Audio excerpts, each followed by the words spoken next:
Après coronavirus, le monde face à 4 scénarios. Quatrième scénario. La Chine dirigera le monde sur le plan économique. En effet, le seul pays sorti vainqueur de cette crise est sans doute la Chine.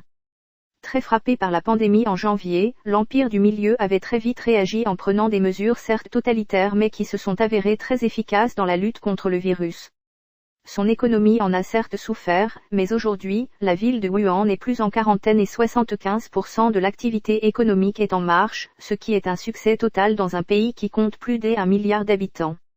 J'ajoute également que depuis 2 semaines, la Chine est devenue incontestablement le moteur du monde et des puissances occidentales, Espagne, Italie, ne se gênent plus de tourner le dos à l'Union européenne et de solliciter son aide au moment de se procurer des masques. Sa présence en Afrique qui a largement suscité la colère et la jalousie de l'Occident n'a jamais été aussi importante.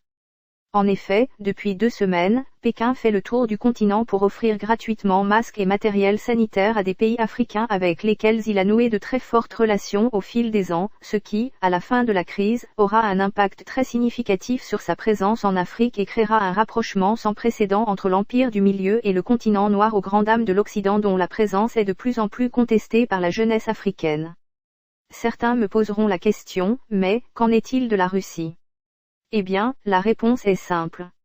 La Russie sera la première puissance militaire du monde. Il suffit pour cela de suivre l'actualité politique de ce pays pour savoir que les Russes s'y préparent depuis plusieurs années. D'ailleurs, en janvier 2018, Poutine se vantait en ces termes, l'armée russe est l'une des plus puissantes au monde. Les 4 scénarios qui viennent d'être présentés restent des scénarios. Ils ne reflètent en aucun cas la réalité.